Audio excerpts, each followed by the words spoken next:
And what you're going to hear here is when I turn this on and off, the mix is going to just have this sort of bright, wide, ethereal air added to it.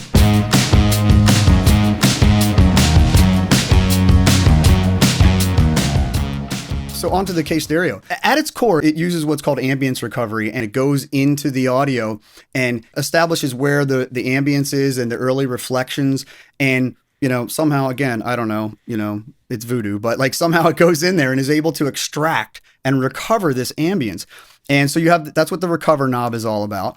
You'll notice that everything sort of relies on this recover knob, and then, you have the knob that does the amount. And then you also have some parameters that are that modify the behavior of the recovery. You have deep and wide, which basically, as the names would imply, deep reaches further in, so it's a little bit more it's a little bit more obvious that you're doing it, and wide is a bit more stereoized.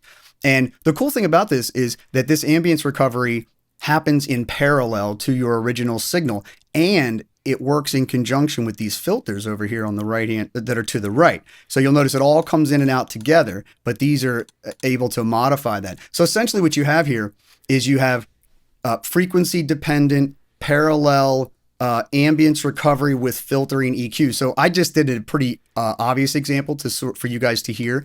So I've got recovery on, and I've got the amount pretty high, deep and wide are on, and the EQ's in. And you'll notice, look, if you look at the filters I did, I purposely high passed up to 600, and then I went up into that 6-7K range, and just for our purposes, I'm just going to boost it 10 dB. And what you're going to hear here is when I turn this on and off, the mix is going to just have this sort of bright, wide, ethereal air added to it. And then when I take it off, it kind of goes away. So it's really interesting. So I'll start with it on, and then I'll just turn it on and off a few times.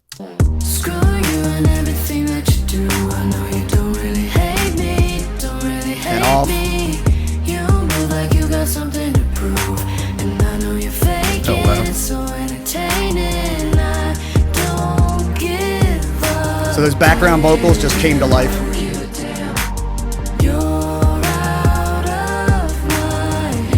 That's a pretty extreme example. I really wanted us to hear it, but like you can imagine, like the right amount of that, just sort of adding this sort of. What do you guys? The background thinking? vocals, the reverbs, the hi hats, especially. I really noticed it on. It's giving width, life. Again, it's a bit of a finisher, a bit of like a sparkle action happening on the sides. Man, that is huge difference just right there. And then, so what happens if you like with that ambience control? You can dial that up or down, right? So right now you kind of got it in an exaggerated position, but you could do, not only an in between. I've pulled this one out. Speaking of drum room mics, I've used this plugin on a drum room mic where it was like a little too roomy, and I wanted to tighten it up a little bit. Coming in there and actually subtracting some of that ambience can be a really cool effect. Good point, Ben. Yeah, you definitely have that. You can exaggerate it and you can de-emphasize it. You can go -20. And then up to +9. If you've never pulled up the case stereo, it's labeled UAD Precision Case Stereo. If you're trying to look for it in your plugin folder right now, definitely give this one a shot on both using it on a bus, like I mentioned. You can use it on individual tracks, using it on a master like Drew has here. Like you'll find lots of uses for it. It can be subtle, it can be extreme. But it definitely does something I've never seen another plugin really kind of focus on, this sort of processing.